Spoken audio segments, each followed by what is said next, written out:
Kung lampas sa 60 ka na, tandaan mo ito, hindi kailanman inasahan ng Diyos na pasanin mo ang lahat magpakailanman. Kaya hayaan mong itanong ko ito ng tapat. Ano ang patuloy mong pinanghahawakan na hindi naman iniutos ng Diyos na dalhin mo? Narito ang isang katotohanang bihirang masabi ng malakas. Hindi lahat ng aral sa nakaraan ay kailangang dalhin sa yugtong ito ng buhay. Oo, nagdala ang mga tao ng kaalaman. Oo, nakamit mo ang karunungan sa pagdaan sa maraming pagsubok. Pero hindi lahat ng natutunan mo ay karunungan. May ilan na sakit lang, may ilan na bigat ng loob. At kung hindi mo pipiliing bitiwan ang mga iyon, tahimik nilang aagawin ang kapayapaan, lakas at layunin na nais pa ring ibigay sa iyo ng Diyos ngayon mismo. Ang pagtanda ay hindi nangangahulugang nawawala ang halaga mo. Nangangahulugan ito na hinuhubog ka, nililinis na parang ginto. Hindi ito ang huling kabanata. Ito ang bahagi kung saan ang tunay na mahalaga ay binibigyang pansin. Pero para makarating doon, kailangan mong bitiwan ang ilang bagay. Hindi lang nirerespeto ng Biblia ang matatanda. Sa Kawikaan 16:31, tinatawag na korona ng karangalan ng uban, ngunit kapag ito'y kaakibat ng isang matuwid na pamumuhay, ang ganitong uri ng buhay ay dumarating sa pamamagitan ng pagsuko, pagbitaw sa kayabangan at pagtanggap ng kababaang loob, pagpili ng kapayapaan kaysa sa pagkapit sa sakit, pagbubukas ng palad sa halip na hilahin ng bigat ng kahapon papasok sa ngayon. Hindi ka nilikha para dalhin ang pagkakasala, takot, galit, pangangailangang makontrol ang lahat. Huwag pasanin ng pagkukumpara sa yugtong ito ng buhay. Ikaw ay nilikha upang dalhin ang pananampalataya. Isang makapangyarihang kwento ng pagtubos, kagalakan, pasasalamat, at malalim na lakas espiritual. Kaya kung gusto mong tapusin ang iyong takbuhin ng may lakas, kung nais mong gugulin ang nalalabi mong mga araw ng may linaw, saya at kapayapaan, ngayon ang tamang oras upang bitiwan ang 8 nakasasamang gawi na hindi nararapat sa isang taong lumakad ng matagal kasama ang Diyos. Handa ka na ba? Magsimula tayo sa isa sa pinakamabigat, ang pagkapit sa sakit ng nakaraan. Maging totoo tayo, napagdaanan mo na ang mga bagay na hindi kayang unawain ng marami. Ikaw ay binigo, nilinlang ka ng ilang tao, may mga umabuso sa kabutihan mo, nawalan ka ng mga taong mahalaga sa iyo. Naranasan mo ang mga pusong nabasag na hindi mo inaasahan. Hindi ko ito sinasabi ng basta-basta, sinasabi ko ito dahil alam ng Diyos. Nakita niya ang lahat. Nasa tabi mo siya noong chinismis ka sa likod mo ng iba. Saksi siya sa mga pagkakataong bigla na lang naglaho. Narinig niya ang mga pagluha mo sa gabi. Iyong mga hindi alam ng kahit sino. Pero ito ang problema, hindi mo pa rin ito pinakawalan. At ngayon, ang sakit na ito ang nagpapabigat sa kagalakan mo. Baka tumatawa ka at ngumingiti sa harap ng iba, pero sa loob, may kirot pa rin sa puso mo, paulit-ulit mo pa rin iniisip ang usapang iyon. May galit ka pa rin dahil sa hindi makatarungang pagtrato sa iyo. Patuloy mo pa rin tinatanong kung bakit pinayagan ito ng Diyos. Hayaan mong sabihin ko ang totoo sa iyo. Ang kapaitan ay hindi lang tahimik na nakaupo sa isang tabi. Inuubos nito ang kaluluwa mo ng mas mabilis kaysa sa pagtanda. Hindi lang ito isang damdamin. Parang lason ito at kumakalat kung hindi mo pipigilan. Aagawin nito ang kapayapaan mo. Pagtitiwala mo sa iba, pwede nitong palamigin ang puso mo kahit sa Diyos. At ang pinakamasaklap, maaari nitong harangan ang tinig ng Diyos sa buhay mo. Kaya't binalaan tayo sa Hebreo 12, talata 15, na bantayan natin ang ating puso upang hindi tumubo ang ugat ng kapaitan na magdudulot ng gulo at makaapekto rin sa iba. Hindi lang ito tungkol sa ginawa nila, tungkol ito sa iyo. at sa kalayaang nais ibigay sa iyo ng Diyos ngayon. Ang pagpapatawad ay hindi nangangahulugang tinanggap mo ang ginawa nila. Ito ay pagpiling huwag nang hayaan ang ginawa nila na kontrolin ang buhay mo. Hindi lang itinuro ni Jesus ang pagpapatawad, isinabuhay niya ito sa krus, bugbog at duguan, bumulong siya, Ama, patawarin mo sila. At hindi lang niya ito sinabi para sa mga nanakit sa kanya noon. Ibinigay niya ito bilang daan para sa iyo. Landas patungo sa kagalingan. Mas matagal mo nang pasan ang sakit na ito. Pinilit mong magpanggap na hindi ka naapektuhan, pero naapektuhan ka. At hanggang ngayon, apektado ka pa rin. Kaya ngayon, sa pangalan ni Jesus, ilagay mo na ito sa paanan niya. Pakawalan mo ang sakit. Bitawan mo ang kapaitan. Huwag mo nang ituring na karangalan ang galit na dinadala mo. Hindi ito karangalan, isa itong bitag. Ayaw ng Diyos na manatili ka sa nakaraan. Gumagawa siya ng bago sa buhay mo. Tulad ng sinasabi sa Isayas 43, 18 hanggang 19. Pero hindi mo matatanggap ang bago kung mahigpit pa rin ang kapit mo sa luma. Kaya sabihin mo ito kasama ko, Diyos, pinapakawalan ko ang mga sugat ng aking puso. Pinipili kong magpatawad, hindi dahil karapat-dapat sila, kundi dahil mas kailangan ko ang kapayapaan kaysa paghihiganti. Nagtitiwala akong ikaw ang magdadala ng katarungan at pinipili ko ang kalayaan. Huminga ka ng malalim. Yan ang tunog ng kalayaang unti-unting tumataas. At simula pa lang ito, gawi bilang 2, ang mamuhay ng walang layunin. Hayaan mong sabihin ko ang isang bagay na madalas kalimutan ng mundo. Hindi dahil tumatanda ka ay tapos na ang layunin mo. Maaring wala ka na sa trabaho mo, pero hindi ibig sabihin na wala ka na sa pagkatawag mo. Hindi ka pinanatili ng Diyos dito para lang manahimik, uminom ng gamot at hintayin ang wakas, hindi kailanman. Humihinga ka pa dahil may halaga pa ang buhay mo. May misyon pa rin na naghihintay sa iyo. Hayaan mong sabihin ko ito ng may pagmamahal at pananabik. Tigilan mong isipin na tapos na ang pinakamahalagang bahagi ng buhay mo. Hindi ka iniwan. Hindi ka lampas na sa kakayahan. Isa kang sisidlan na hinubog ng panahon, pinanday ng pagsubok at pinatibay ng lahat ng dinaanan mong paghihirap. At ngayon, higit kailanman, isa kang matinding banta sa kalaban kung pipiliin mong lakaran muli ang layunin mo. Paalala sa atin ng awit 72, 14, mamumunga pa rin sila sa katandaan, magiging sariwa at malusog. Narinig mo ba yon? Ang pagtanda ay hindi pabigat. Isa itong magandang paanyaya-paanyaya na manatiling mabunga, magbahagi ng karunungan, magsalita ng katotohanan, manalangin ng may tapang, at ipasa ang espiritual na pamana sa susunod na henerasyon. Pero masyadong maraming mananampalataya ang tumitigil sa espiritual na buhay sa isang tiyak na edad. Tigil sa pagbibigay, tigil sa pangangarap, tigil sa paniniwalang may saysay pa sila. At yan mismo ang gusto ng kaaway dahil ang isang mananampalatayang hindi na aktibo ay wala ng banta, pero tinatawag ka ng Diyos pabalik sa buhay. May mga bagay pa siyang ipinagagawa sa iyo. May mga taong kailangan ng panalangin mo. May mga buhay na kailangang makarinig ng kwento mo. May apoy ng pananampalataya na kailangan mo pang ipasa. Naghihintay ang mga anak mo ng basbas mo. Kailangan ka pa rin ng simbahan mo. Kailangan ng komunidad mo ang halimbawa mo at ang mas batang henerasyon. Uhaw silang makakita ng isang taong nananatiling matatag sa pananampalataya.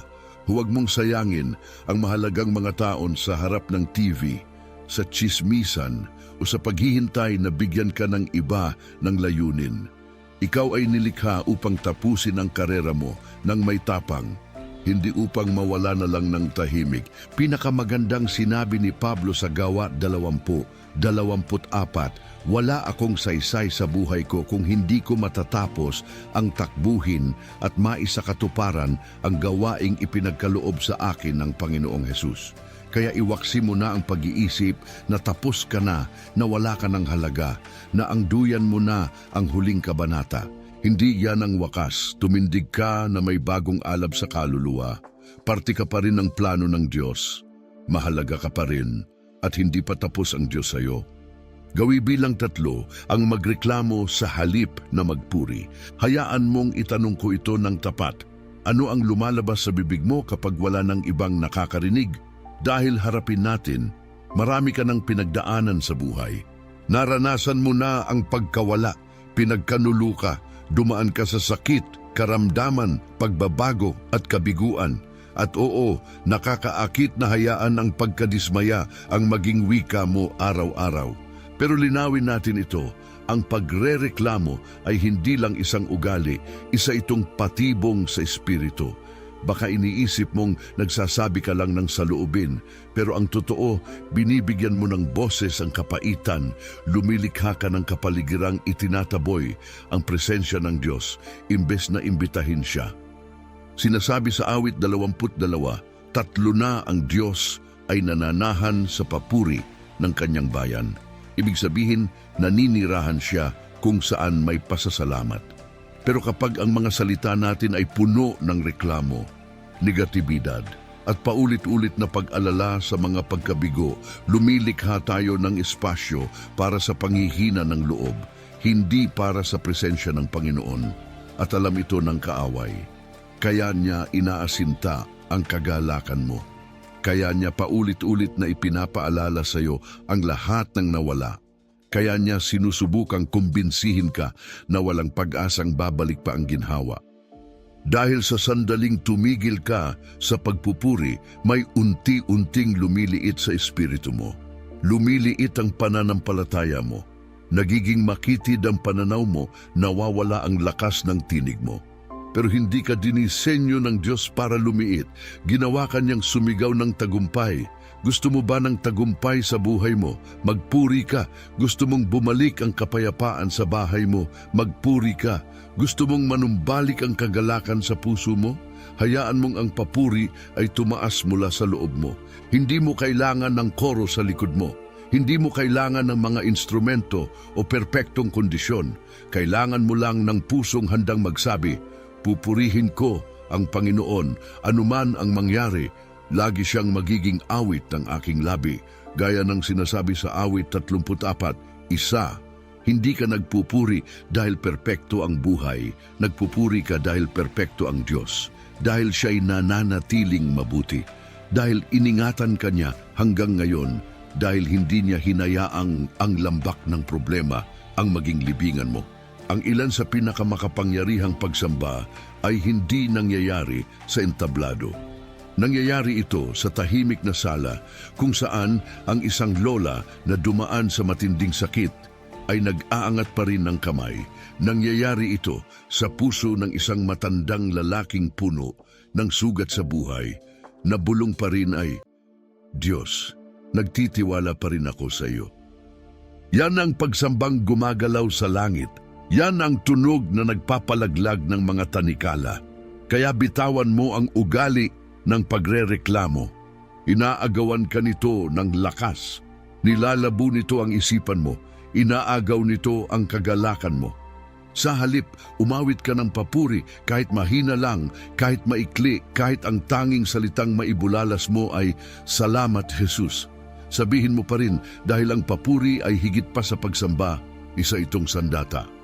At may mga tagumpay ka pang kailangang makamit. Gawi bilang 4, ang pag-iisa.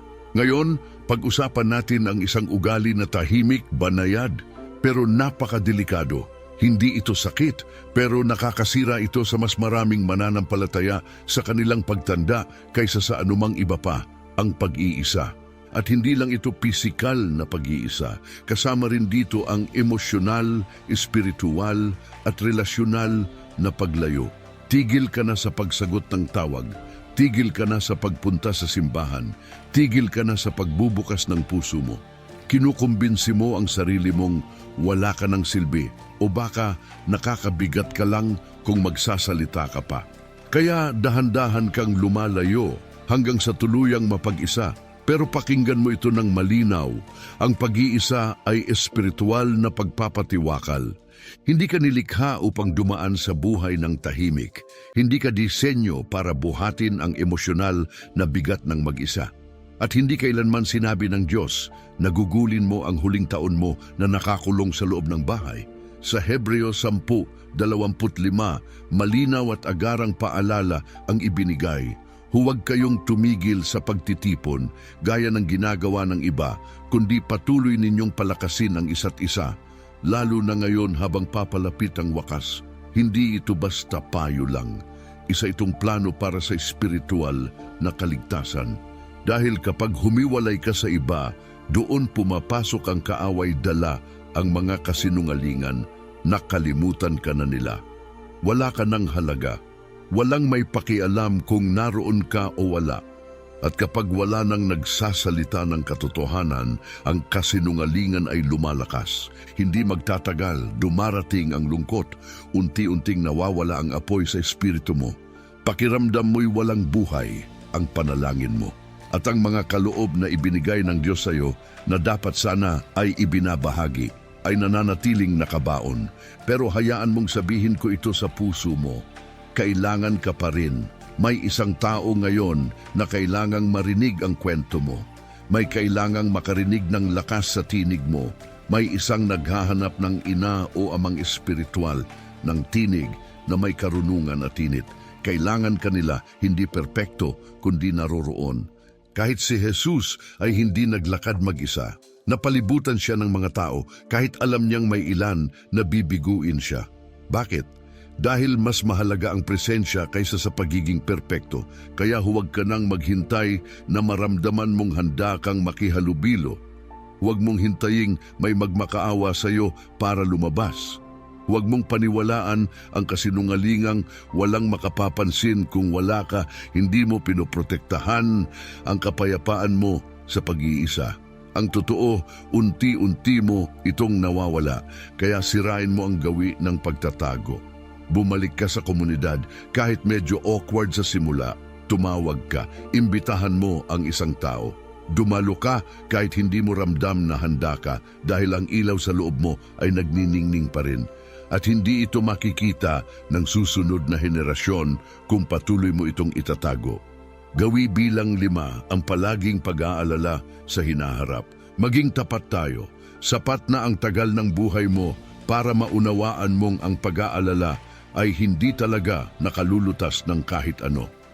At gayon paman, sumisingit pa rin ito. Di ba? Nag-aalala ka sa kalusugan mo, nag-aalala ka kung tatagal ang ipon mo, nag-aalala ka sa mga anak mo, sa mga apo mo, at sa uri ng mundong kanilang ginagalawan. Nag-aalala kang baka maging pabigat ka, natatakot kang mamatay ng maaga o baka mas kinatatakutan mong mabuhay ng masyado pang matagal. Ang makaramdam ng ganito ay hindi kahinaan. Isa lang itong patunay na isa kang tao. Pero kailanman hindi hiniling ng Diyos na pamunuan mo ang buhay mo gamit ang pagiging tao mo. Tinawag kanyang mamuno gamit ang pananampalataya mo at ang sinasabi ng pananampalataya ay ito: kung dinala ako ng Diyos sa lahat ng dinaanan ko noon, dadalhin niya rin ako sa mga darating pa. Sinabi ni Jesus sa Lucas 12:25, sino sa inyo ang kayang magdagdag ng kahit isang oras sa buhay sa pamamagitan ng pag-aalala? Sayang ang lakas kung puro pag-aalala para itong pananampalatayang pabaligtad. Sinasabi ng pag-aalala, inaasahan kong may masamang mangyari. Pero sinasabi ng pananampalataya, naniniwala akong nasa bukas na ang Diyos. Kaya hayaan mong itanong ko ito ng seryoso, kailan ba nabigo sa iyo ang Diyos? Kailanman hindi, dinala ka niya sa gitna ng karamdaman, inaliw ka niya sa panahon ng pagdadalamhati. Gumawa siya ng daan kahit tila wala ng paraan. Binigyan ka niya ng kapayapaan sa gitna ng kaguluhan at hindi ka niya dinala sa puntong ito para lang iwanan ka ngayon. Sabi sa awit 37:25, ako'y naging bata at ngayoy matanda na, ngunit hindi ko pa nakita ang matuwid na pinabayaan o ang kanyang anak na namamalimos ng tinapay. Ibig sabihin, hindi mo kailangang pasanin ang kinabukasan mo. Pananagutan ito ng Diyos. Hindi niya hinihingi na alamin mo ang mga susunod na dekada. Ang hinihingi niya ay pagkatiwalaan mo siya sa araw na ito. Kung ubusin mo ang oras mo sa pag-aalala tungkol sa bukas, mamimiss mo ang ganda ng ngayon. Mamimiss mo ang mga halakhak sa kasalukuyan. Mamimiss mo ang maliliit na himala. Mamimiss mo ang tahimik, banal na mga sandali kung saan malapit ang Diyos. Kaya bitawan mo ang ugali ng laging pag-aalala. Hindi ito nagbibigay luwalhati sa Diyos, kinu-question nito ang kanyang katapatan. Kapag nananalangin ka, bitawan mo ang nagpapabigat sa iyo. Kapag nagsasalita ka, piliin mong magsalita ng kapayapaan. Kapag nag-iisip ka, piliin mong magpasalamat dahil ang pag-aalala ay hindi naghahanda sa iyo para sa kinabukasan. Inaagaw lang nito ang lakas na kailangan mo na ngayon. Hanggat humihinga ka pa, ibig sabihin, hawak ka pa rin ng Diyos. Ang parehong Diyos na bumilang ng mga araw mo ay alam na ang mga susunod, kaya magpatuloy ka, hindi sa takot, kundi sa pananampalataya. Ang kinabukasan mo ay hindi isang bagay na dapat katakutan. Ito ay dapat ilagak sa kamay ng isa na tapat sa bawat hakbang. Gawi bilang 6, ang pagnanais na kontrolin ang lahat. Maging totoo tayo, matagal ka nang naging matatag. Ikaw ang gumagawa ng mga desisyon. Ikaw ang nagsama-sama sa pamilya. Ikaw ang nagtrabaho, nagbayad ng mga bayarin, nag-ayos ng problema, nagbigay ng payo, at sinigurong tuloy-tuloy ang lahat. Pero ngayon, nasa ibang panahon ka na, unti-unti mong nasasaksihang may mga bagay na lumalampas sa kontrol mo. Hindi na sumasagot ang katawan mo gaya ng dati. Hindi na palaging nakikinig ang mga kapamilya mo, lumaki na ang mga anak mo. At yung mga pangarap mo, hindi lahat ay nangyari gaya ng inaasahan mo. At mahirap iyon. Nakakatakot, parang nawawala ang bahagi ng pagkatao mo. Pero tumigil ka muna at makinig ng mabuti. Ang pagbitaw sa kontrol ay hindi pagsuko. Ito ay pagpili ng pananampalataya. Ang pilit na pagkontrol sa lahat ay magpapalubha lang sa pagkapagod mo dahil ang kontrol ay ilusyon lamang. At habang tumatanda ka, hindi hinihingi ng Diyos na gumawa ka pa ng mas marami. Inaanyayahan kanyang magtiwala sa Kanya ng higit pa pinakamaganda ang sabi sa Kawikaan 3:5-6. Magtiwala ka sa Panginoon ng buong puso at huwag kang manalig sa sariling unawa. Sa lahat ng iyong lakad, kilalanin mo siya at itutuwid niya ang iyong mga landas. Hindi mo kailangang lutasin ang bawat problema. Hindi mo kailangang ikaw ang may huling salita. Hindi mo kailangang ayusin ang ugali ng lahat o pasanin ang bawat bigat. Hindi mo kailanman tungkulin iyon. Tungkulin iyon ng Diyos. Ang totoo, ang kagustuhang kontrolin ang lahat ay madalas nagmumula sa takot. Pero ang takot ay hindi bagay sa pusong nagtitiwala ng totoo sa Ama sa langit. Alam na ng Diyos ang bawat liko at tagpo ng kwento mo. Naipaghanda na niya ang mga hindi mo pa nakikita. Alam niya kung paano ito magtatapos at ang katapusan niya ay mabuti. Kaya bakit mahigpit pa rin ang hawak mo sa lahat? Hindi mo kailangang kontrolin ang mga anak mong may sarili ng buhay. Hindi mo kailangang kontrolin ang kalusugan mo. Hindi mo kailangang mamahala sa bawat desisyon ng pamilya mo. Isuko mo ito. Hindi ibig sabihin nito na tumigil kang magmahal. Ibig sabihin nito, nagtitiwala ka sa iisang may kakayahang pasanin ang mga bagay na masyado ng mabigat para sa iyo. Hindi ka tinuruan ni Jesus na kumapit ng mahigpit. Tinuruan kanyang magpakumbaba na sabihing hindi ang kalooban ko, kundi ang sa iyo. At kung nagawa niyang isuko ang kontrol sa pinakamasakit niyang sandali, magagawa mo rin. Bitawan mo ang laging pangangailangan na ikaw ang may hawak sa lahat. Hindi ka nito pinoprotektahan, pinapagod ka nito. Ang tunay na kalayaan ay hindi dumarating sa pagkapit. Dumarating ito kapag napagtanto mong mas ligtas ang mga kamay ng Diyos kaysa sa iyo at kapag nagtiwala ka sa Kanya, bumabalik ang kapayapaan. Bumabalik ang kapahingahan at muling nakakahinga ng malalim ang kaluluwa mo. Gawi bilang 7, ang paghahambing ng sarili sa iba. Hayaan mong sabihin ko ito ng may kabaitan pero malinaw din, ang paghahambing ng sarili sa iba ay ninanakaw ang kagalakang inilaan ng Diyos para sa iyo ngayon. Habang nag-i-scroll ka sa social media, bigla mong nararamdaman na parang nahuhuli ka na. Naririnig mo ang tungkol sa mga anak ng ibang tao at iniisip mong baka nabigo ka sa sarili mong mga anak. Nakikita mo ang mga kaedad mong naglalakbay, kumikislap ang mga ngiti, napapalibutan ng mga mahal sa buhay, gumagawa ng mga bagay na tila puno ng kahulugan, at nagsisimula kang magtanong, may namiss ba ako? May nagawa ba akong mali? Bakit hindi ganon ang hitsura ng buhay ko? Pero ito ang totoo, hindi ka nilikha ng Diyos para mabuhay ng buhay ng iba. Nilalang ka niya para lumakad kasama siya sa landas na tanging para sa iyo. Kapag ginugol mo ang oras mo sa paghahambing ng buhay mo sa iba, palagi mong mararamdaman na kulang ka. Hindi dahil kulang talaga ang buhay mo, kundi dahil maling panukat ang ginagamit mo. Sabi sa Galacia 6:4, suriin ng bawat isa ang sariling gawa at magkakaroon siya ng dahilan upang ipagmalaki ang sarili, hindi sa paghahambing sa iba. Ibig sabihin, manatili ka sa sariling linya, takbuhin mo ang sarili mong karera, yakapin mo ang sarili mong kwento, tahimik ang paghahambing habang tumatanda ka. Baka hindi mo na naiinggit ang bahay o kotse ng iba, pero baka naiinggit ka sa kapayapaan. Baka naiinggit ka sa mga taong may matatag na ugnayan sa pamilya, masayang pagsasama, masiglang komunidad sa simbahan o mas maayos na kalusugan.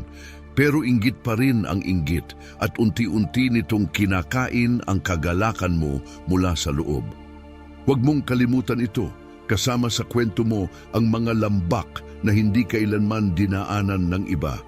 Pero kasama rin sa kwento mo ang mga tagumpay na hindi nila naranasan, nalampasan mo ang mga unos na pwedeng sumira sa iba.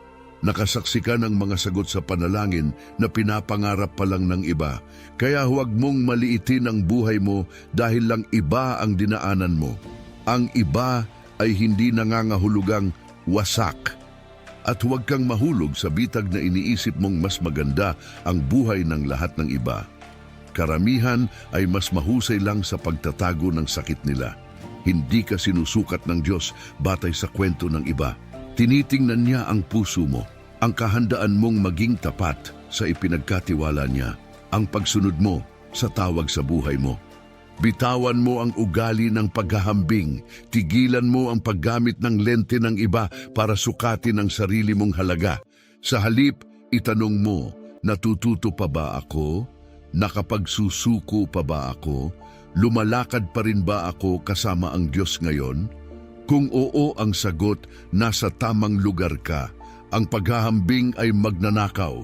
Huwag mo na itong hayaang agawin pa ang kahit isang patak ng kapayapaan mo. Ituwid mo ang tingin mo, yakapin mo ang landas na inilaan ng Diyos para sa iyo. At pasalamatan mo siya dahil dinala ka niya sa isang paglalakbay na personal, makapangyarihan at napakagandang sa iyo lang. Gawi bilang 8, ang itago ang iyong karunungan at patutuo. Linawin natin ito, mahalaga pa rin ang tinig mo. Napakarami mo nang napagdaanan, napakarami mo nang nakita para manahimik ka na lang ngayon. Lumaban ka sa gitna ng pagsubok, nanalangin habang umiiyak, nanindigan sa gitna ng bagyo at sumunod sa Diyos sa loob ng maraming taon. Hindi ka dinala ng Diyos sa puntong ito para lang dahan-dahang mawala sa likuran habang ang susunod na henerasyon ay sumusubok intindihin ng lahat mag-isa banal ang kwento mo. At may isang tao diyan na desperadong kailangang marinig ito. Pero madalas, ito ang nangyayari, nanahimik tayo. Sinasabi natin sa sarili, hindi naman ako mangangaral, o wala silang pakialam, o hindi ko alam kung paano ito ikukwento ng maayos. Kaya humihina tayo, binabawasan natin ang halaga ng sariling kwento. Itinatago natin ang mga himala, ibinabaon natin ang mga aral na itinuro sa atin ng Diyos na parang wala namang saysay. May isang talatang madalas hindi napapansin, pero may napakalaking kapangyarihan. Pahayag 12:11.